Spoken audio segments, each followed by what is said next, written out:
আসসালামু আলাইকুম। Welcome back to my channel MCQ supplement. আমাদের এখনকার আলোচনার বিষয় হচ্ছে নবম দশম ও একাদশ দ্বাদশ শ্রেণীর বাংলা সাহিত্য থেকে ঈশ্বরচন্দ্র বিদ্যাসাগর সম্পর্কিত গুরুত্বপূর্ণ কিছু এমসিকিউ নিয়ে। তো আপনারা এখনও যারা আমাদের চ্যানেলটি সাবস্ক্রাইব করেননি তারা অবশ্যই আমাদের চ্যানেলটি সাবস্ক্রাইব করে আমাদের সাথে থাকুন। তো চলুন শুরু করা যাক। প্রথমে যে প্রশ্নটি আমরা দেখতে পাচ্ছি, ঈশ্বরচন্দ্র বিদ্যাসাগর কোন গ্রামে জন্মগ্রহণ করেন? উত্তর হচ্ছে বীরসিংহ। ঈশ্বরচন্দ্র বিদ্যাসাগর বীরসিংহ গ্রামে জন্মগ্রহণ করেন। ঈশ্বরচন্দ্র বিদ্যাসাগর কত বছর বয়সে বিদ্যাসাগর উপাধি লাভ করেন? 19 বছর। ঈশ্বরচন্দ্র বিদ্যাসাগর কত বছর বয়সে বিদ্যাসাগর উপাধি লাভ করেন? 19 বছর। বদান্যতার জন্য জনসাধারণ কাকে দয়ার সাগর আখ্যা দেয়? ঈশ্বরচন্দ্র বিদ্যাসাগর। বদান্যতার জন্য জনসাধারণ কাকে দয়ার সাগর আখ্যা দেয়? ঈশ্বরচন্দ্র বিদ্যাসাগর। ঈশ্বরচন্দ্র বিদ্যাসাগর কত সালে ফোর্ট উইলিয়াম কলেজের প্রধান পণ্ডিত নিযুক্ত হন? 1841। ঈশ্বরচন্দ্র বিদ্যাসাগর কত সালে ফোর্ট উইলিয়াম কলেজের প্রধান পণ্ডিত নিযুক্ত হন?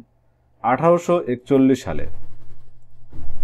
ঈশ্বরচন্দ্র বিদ্যাসাগর কত সালে সংস্কৃত কলেজের অধ্যক্ষ পদে উন্নীত হন? 1851। ঈশ্বরচন্দ্র বিদ্যাসাগর 1851 সালে সংস্কৃত কলেজের অধ্যক্ষ পদে উন্নীত হন। বাংলা গদ্যের অভ্যন্তরীণ শৃঙ্খলা আবিষ্কার করেন সর্বপ্রথম কোন ব্যক্তি? ঈশ্বরচন্দ্র বিদ্যাসাগর। বাংলা গদ্যের অভ্যন্তরীণ শৃঙ্খলা আবিষ্কার করেন সর্বপ্রথম ঈশ্বরচন্দ্র বিদ্যাসাগর। বাংলা গদ্যের জনক কে? ঈশ্বরচন্দ্র বিদ্যাসাগর। বাংলা গদ্যের জনক ঈশ্বরচন্দ্র বিদ্যাসাগর। বাংলা বর্ণসমূহে শৃঙ্খলা আনয়ন করেন ঈশ্বরচন্দ্র বিদ্যাসাগর। বাংলা বর্ণসমূহে শৃঙ্খলা আনয়ন করেন ঈশ্বরচন্দ্র বিদ্যাসাগর। বাংলা বর্ণমালার প্রথম সার্থক গ্রন্থ বর্ণপরিচয়। বাংলা বর্ণমালার প্রথম সার্থক গ্রন্থ বর্ণপরিচয়। সীতার বনবাস অনুবাদ গ্রন্থটির রচয়িতা ঈশ্বরচন্দ্র বিদ্যাসাগর। সীতার বনবাস অনুবাদ গ্রন্থটির রচয়িতা ঈশ্বরচন্দ্র বিদ্যাসাগর। ঈশ্বরচন্দ্র বিদ্যাসাগরের মৃত্যুসাল কোনটি? 1891। ঈশ্বরচন্দ্র বিদ্যাসাগরের মৃত্যুসাল 1891। ঈশ্বরচন্দ্র বিদ্যাসাগর কত তারিখে মৃত্যুবরণ করেন? 29 জুলাই। ঈশ্বরচন্দ্র বিদ্যাসাগর কত তারিখে মৃত্যুবরণ করেন? 29 জুলাই। ঈশ্বরচন্দ্র বিদ্যাসাগরের জন্ম তারিখ কোনটি? 26 সেপ্টেম্বর। ঈশ্বরচন্দ্র বিদ্যাসাগরের জন্ম তারিখ কোনটি? 26 সেপ্টেম্বর। ঈশ্বরচন্দ্র বিদ্যাসাগর কোন কলেজের ছাত্র ছিলেন? কলকাতা সংস্কৃত কলেজ। ঈশ্বরচন্দ্র বিদ্যাসাগর কোন কলেজের ছাত্র ছিলেন? কলকাতা সংস্কৃত কলেজ। ঈশ্বরচন্দ্র বিদ্যাসাগর পশ্চিমবঙ্গের কোন জেলায় জন্মগ্রহণ করেন? মেদিনীপুর। ঈশ্বরচন্দ্র বিদ্যাসাগর পশ্চিমবঙ্গের কোন জেলায় জন্মগ্রহণ করেন? মেদিনীপুর। কোনটি বিদ্যাসাগরের আত্মজীবনীমূলক লেখা? আত্মচরিত। কোনটি ঈশ্বরচন্দ্র বিদ্যাসাগরের আত্মজীবনী? আত্মচরিত। কোনটি ঈশ্বরচন্দ্র বিদ্যাসাগরের আত্মজীবনী? আত্মচরিত। বাংলা গদ্যের জনক কে? ঈশ্বরচন্দ্র বিদ্যাসাগর। বাংলা গদ্যের জনক ঈশ্বরচন্দ্র বিদ্যাসাগর। ঈশ্বরচন্দ্র বিদ্যাসাগরের ভ্রান্তিবিলাস কোন নাটকের গদ্য অনুবাদ? Comedy of errors. ঈশ্বরচন্দ্র বিদ্যাসাগরের ভ্রান্তিবিলাস কোন নাটকের গদ্য অনুবাদ? Comedy of errors. ভ্রান্তিবিলাস কার লেখা? ঈশ্বরচন্দ্র বিদ্যাসাগর। ভ্রান্তি বিলাস কার লেখা? ঈশ্বরচন্দ্র বিদ্যাসাগর।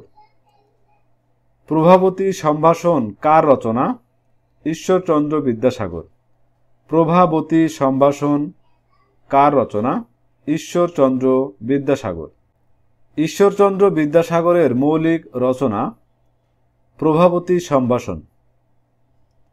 ঈশ্বরচন্দ্র বিদ্যাসাগরের মৌলিক রচনা প্রভাবতী সম্ভাষণ। ঈশ্বরচন্দ্র বিদ্যাসাগর জন্মগ্রহণ করেন 1820 সালে। ঈশ্বরচন্দ্র বিদ্যাসাগর জন্মগ্রহণ করেন 1820 সালে। ঈশ্বরচন্দ্র বিদ্যাসাগরের লেখানয় কোনটি? বনবাস। ঈশ্বরচন্দ্র বিদ্যাসাগরের লেখা নয় কোনটি? বনবাস। ঈশ্বরচন্দ্র বিদ্যাসাগরের পারিবারিক নাম ঈশ্বরচন্দ্র বন্দ্যোপাধ্যায়। ঈশ্বরচন্দ্র বিদ্যাসাগরের পারিবারিক নাম ঈশ্বরচন্দ্র বন্দ্যোপাধ্যায়। বর্ণ পরিচয় এর লেখক কে? ঈশ্বরচন্দ্র বিদ্যাসাগর। বর্ণ পরিচয়ের লেখক কে? ঈশ্বরচন্দ্র বিদ্যাসাগর। শকুন্তলা কার লেখা গ্রন্থ? ঈশ্বরচন্দ্র বিদ্যাসাগর। শকুন্তলা কার লেখা গ্রন্থ? ঈশ্বরচন্দ্র বিদ্যাসাগর। শিল্পসম্মত বাংলা গদ্যরীতির জনক হিসেবে খ্যাত সাহিত্যিকের নাম ঈশ্বরচন্দ্র বিদ্যাসাগর। শিল্পসম্মত বাংলা গদ্যরীতির জনক হিসেবে খ্যাত সাহিত্যিকের নাম ঈশ্বরচন্দ্র বিদ্যাসাগর। বিধবা বিবাহ রহিতকরণ বিষয়ে কে কলমযুদ্ধ শুরু করেন? ঈশ্বরচন্দ্র বিদ্যাসাগর। বিধবা বিবাহ রহিতকরণ বিষয়ে কে কলমযুদ্ধ শুরু করেন? ঈশ্বরচন্দ্র বিদ্যাসাগর। ঈশ্বরচন্দ্র বিদ্যাসাগর কোন শতকের মানুষ? 19 শতক। ঈশ্বরচন্দ্র বিদ্যাসাগর কোন শতকের মানুষ? 19 শতক। বাংলা ভাষায় যতিচিহ্নের প্রচলন করেন কে? ঈশ্বরচন্দ্র বিদ্যাসাগর।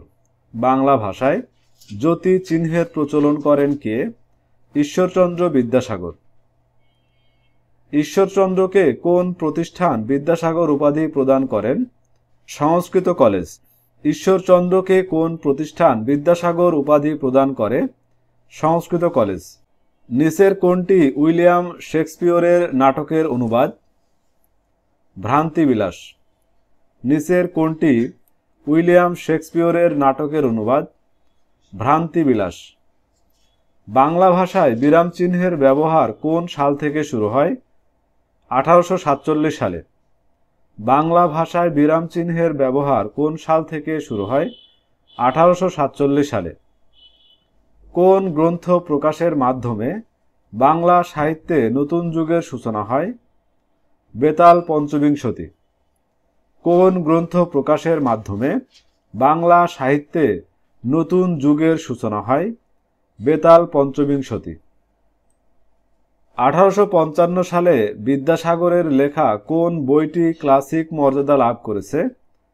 বর্ণপরিচয়। 1855 সালে বিদ্যাসাগরের লেখা কোন বইটি ক্লাসিক মর্যাদা লাভ করেছে? বর্ণপরিচয়। শেক্সপিয়রের নাটকের বাংলা গদ্যরূপ দিয়েছেন ঈশ্বরচন্দ্র বিদ্যাসাগর। শেক্সপিয়রের নাটকের বাংলা গদ্যরূপ দিয়েছেন ঈশ্বরচন্দ্র বিদ্যাসাগর। দীনবন্ধু মিত্রের কোন নাটকের অভিনয় দেখতে এসে ঈশ্বরচন্দ্র বিদ্যাসাগর মঞ্চে জুতো ছুঁড়ে মেরেছিলেন? নীলদর্পণ। দীনবন্ধু মিত্রের কোন নাটকের অভিনয় দেখতে এসে ঈশ্বরচন্দ্র বিদ্যাসাগর মঞ্চে জুতো ছুঁড়ে মেরেছিলেন? নীলদর্পণ। ঈশ্বরচন্দ্র বিদ্যাসাগরের রম্য রচনা কোনটি? অতি অল্প হইল। ঈশ্বরচন্দ্র বিদ্যাসাগরের রম্য রচনা কোনটি? অতি অল্প হইল। হিন্দু সমাজে বিধবা বিবাহের প্রবর্তক ঈশ্বরচন্দ্র বিদ্যাসাগর। হিন্দু সমাজে বিধবা বিবাহের প্রবর্তক ঈশ্বরচন্দ্র বিদ্যাসাগর। কোনটি ঈশ্বরচন্দ্র বিদ্যাসাগরের রচনা? বেতাল পঞ্চবিংশতি। কোনটি ঈশ্বরচন্দ্র বিদ্যাসাগরের রচনা? বেতাল পঞ্চবিংশতি। ঈশ্বরচন্দ্র বিদ্যাসাগর কোন নামে স্বাক্ষর করতেন? ঈশ্বরচন্দ্র শর্মা। ঈশ্বরচন্দ্র বিদ্যাসাগর কোন নামে স্বাক্ষর করতেন? ঈশ্বরচন্দ্র শর্মা। ঈশ্বরচন্দ্র বিদ্যাসাগর মূলত কি ছিলেন? সমাজ সংস্কারক। ঈশ্বরচন্দ্র বিদ্যাসাগর মূলত কি ছিলেন? সমাজ সংস্কারক। ঈশ্বরচন্দ্র বিদ্যাসাগর সংস্কৃত কলেজে যোগ দেন কত সালে? 1846। ঈশ্বরচন্দ্র বিদ্যাসাগর সংস্কৃত কলেজে যোগ দেন কত সালে? 1846। বিদ্যাসাগরের মৌলিক রচনা নিচের কোনটি? উল্লেখিত সবগুলোই, অর্থাৎ অতি অল্প হইল, আবার অতি অল্প হইল, ব্রজবিলাস। নিচের কোন গ্রন্থটির রচয়িতা ঈশ্বরচন্দ্র বিদ্যাসাগর? ব্রজবিলাস। নিচের কোন গ্রন্থটির রচয়িতা ঈশ্বরচন্দ্র বিদ্যাসাগর? ব্রজবিলাস। রত্ন পরীক্ষা ঈশ্বরচন্দ্র বিদ্যাসাগর রচিত কোন শ্রেণীর রচনা? মৌলিক রচনা। রত্ন পরীক্ষা ঈশ্বরচন্দ্র বিদ্যাসাগর রচিত কোন শ্রেণীর রচনা? মৌলিক রচনা। কোন গ্রন্থে ঈশ্বরচন্দ্র বিদ্যাসাগর ভাষা নির্মাণে সাধুরীতিকে কথ্যরীতিতে নিয়ে এসেছেন? রত্ন পরীক্ষা। কোন গ্রন্থে ঈশ্বরচন্দ্র বিদ্যাসাগর ভাষা নির্মাণে সাধু রীতিকে কথ্য রীতিতে নিয়ে এসেছেন? রত্ন পরীক্ষা। বিধবা বিবাহ প্রচলিত হওয়া উচিত কিনা এতদ বিষয়ক প্রস্তাব শীর্ষক পুস্তিকা প্রকাশ করেন কত সালে? 1856। বিধবা বিবাহ প্রচলিত হওয়া উচিত কিনা এতদ বিষয়ক প্রস্তাব শীর্ষক পুস্তিকা প্রকাশ করেন কত সালে? 1856। কত তারিখে বিধবা বিবাহ আইনে পরিণত হয়? 26 জুলাই 1856। বাংলা গদ্য প্রবাহ সমৃদ্ধির জন্য তিনি তার গদ্যে কিসের সৃষ্টি করেন? ক ও খ উভয়ই, অর্থাৎ উচ্চবস ধ্বনিতরঙ্গে, অনতিলক্ষ্য ছন্দস্রোত। বাংলা ভাষায় রচিত প্রথম মৌলিক গদ্য রচনার নাম কি? প্রভাবতী সম্ভাষণ। বাংলা ভাষায় রচিত প্রথম মৌলিক গদ্য রচনার নাম কি? প্রভাবতী সম্ভাষণ। বিদ্যাসাগর রচিত কাব্যগ্রন্থের নাম কি? ব্যাকরণ কৌমুদী। বিদ্যাসাগর রচিত ব্যাকরণ গ্রন্থের নাম ব্যাকরণ কৌমুদী। বিবিসি জরিপকৃত 2004 সর্বকালের শ্রেষ্ঠ বাঙালির তালিকায় তার স্থান কোথায়? অষ্টম। বিবিসি জরিপকৃত 2004 সর্বকালের শ্রেষ্ঠ বাঙালির তালিকায় ঈশ্বরচন্দ্র বিদ্যাসাগরের স্থান অষ্টম। তো ভিউয়ার্স, এই ছিল আমাদের আজকের আয়োজন। আমাদের পরবর্তী ভিডিও দেখার আমন্ত্রণ জানিয়ে এখানে শেষ করছি। ধন্যবাদ।